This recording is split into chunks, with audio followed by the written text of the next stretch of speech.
Solar panels could soon be generating power at night. This is what new research explains. This is amazing. Can you imagine having energy during the day with the solar rays, the sun's rays, sun energy, but also at night? Current solar panel technologies switch to renewable energy. Panels cannot generate electricity at night. Well, now the new research suggests it can be possible to design panels that can operate day and night. In other words, they'll be operating 24/7. Under optimum conditions, at night, these specially designed photovoltaic cells could generate a quarter of the energy they produce during the day. This is according to a new study. To achieve this, though, they say we need to incorporate thermoradiative cells. These are devices that generate energy thanks to radiative cooling, where infrared or heat radiation leaves the cell and produces a small amount of energy in that process. Thermoradiative cells are already being tested in fields such as manufacturing, where they're used to convert waste heat, such as high temperatures generated by an engine. In the case of nighttime solar panels, pointing such cells at the cold air in the night is a way to harness this process. Electrical and computer engineer Jeremy Munday, and this is his image from the University of California, Davis, says, "We're thinking, what if we took one of these devices and put it in a warm area and pointed it to the sky?" And to do this, to get this effect with infrared radiation, we have to have different kinds of materials to regulate solar panels, which tend to focus on visible light, though researchers also explained with cells experimented that they can capture both the visible light and the infrared radiation. Now, the next step is to figure out what mix of materials and electronics could produce this effective panel that can use the night sky and space as a heat sink.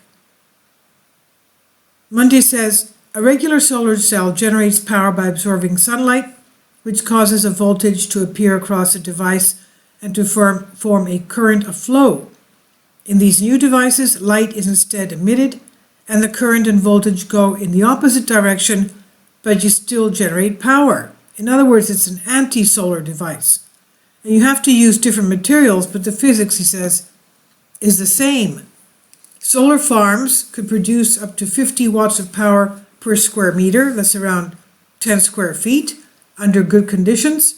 According to researchers' calculations, that would boost energy production by about 12% overall in open, arid environments where a lot of solar farms are already based. It's an idea several groups are looking into. They said last year we saw an experimental system set up by researchers from Stanford University, and they also use the heat imbalance between nighttime sky and the earth to generate electricity from infrared radiation. Well, there's a long way to go to get to this technology, so it's practically useful.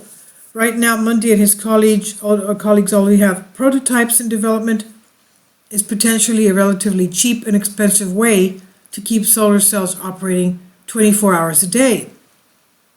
He said deep space offers an intriguing low-temperature thermal sink that has the potential to help provide electrical power at night and day through the clever use of photonics, optics, and material science. This was published on ACS Photonics, and it's on Science Alert.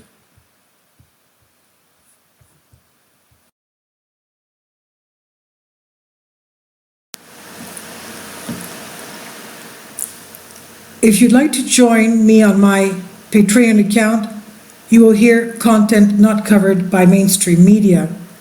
These riveting stories will be based on my research, and I will state my opinions and give my personal insight on diverse and controversial subjects and world events not covered by mainstream media, and not supported by YouTube guidelines. So whatever I have on my Patreon, most of those will not be on my YouTube channel. Please consider becoming a member today. More of the most significant and important videos will be on my Patreon channel. Your support helps me to continue my research and keeps this YouTube channel alive. And we depend on your support, your generous charity, because we help economically challenged families here in Athens, Greece, in Kapota, and we also help the young generation with university tuition and the community around our church. Thank you.